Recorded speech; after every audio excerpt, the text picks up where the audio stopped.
নমস্কার বন্ধুরা, নন্দীবলোকে সবাইকে স্বাগত।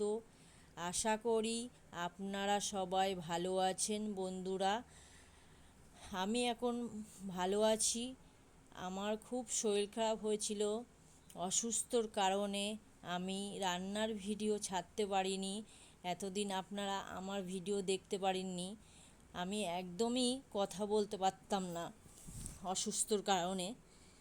আমি আজকে আবারও নতুন ভিডিও নিয়ে এসেছি। বন্ধুরা, আপনারা দেখতে থাকুন আর অবশ্যই করে আমার পাশে থাকবেন আর লাইক করে দেবেন, শেয়ার করে দেবেন বন্ধুরা। আর যদি নতুন বন্ধুরা হন অবশ্যই সাবস্ক্রাইব করে আমার পাশে থাকবেন নতুন ভিডিও দেখার জন্যে। আমি আবারও একটা ভিডিও নিয়ে চলে এসেছি, আপনারা দেখতে থাকুন সুন্দর ভিডিওটা।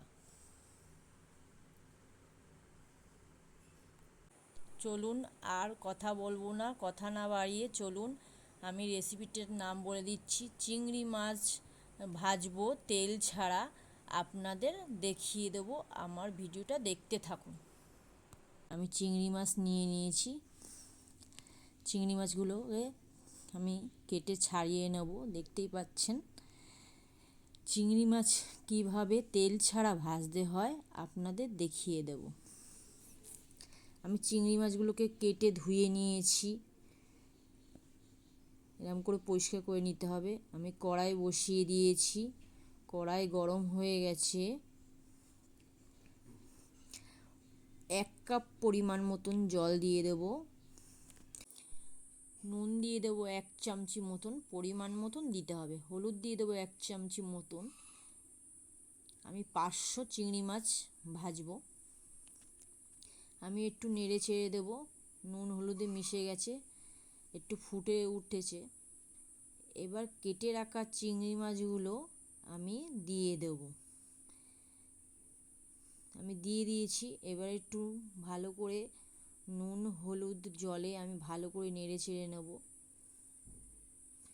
আর চিংড়ি মাছ থেকেও হালকা করে জল বেরোবে। নেড়ে ছেড়ে একটু রেখে দিতে হবে। কি সুন্দর দেখুন জল ছেড়েছে। এই জলটা আপনারা মনে করলে শুকিয়েও ফেলতে পারেন, আবার হালকা করে জলও রাখতে পারেন।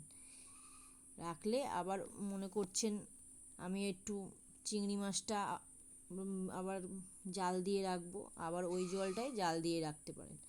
এই চিংড়ি মাছটা যে কোনো তরকারিতে দিয়ে খাবেন, হেবি সুন্দর টেস্টিও লাগবে। যেমনি তেল দিয়ে ভাজলে অত টেস্টি লাগে না, স্বাদটা নষ্ট করে দেয়, এটায় স্বাদটা হেভি লাগবে।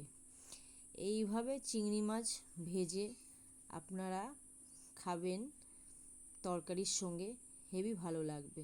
আমি ওই জন্য আবার একটু নেড়ে দিলাম, মানে সব চিংড়ি মাছগুলোকে নুন হলুদ যেন লেগে যায়। আর জলটায় ভালো করে একটু ফুটিয়ে নিতে হবে।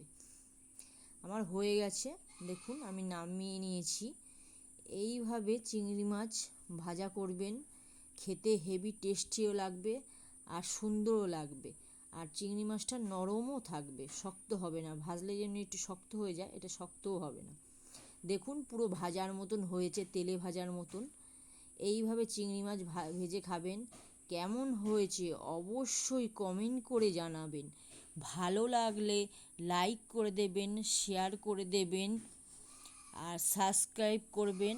আবার নতুন নতুন রেসিপি নিয়ে আমি আসবো।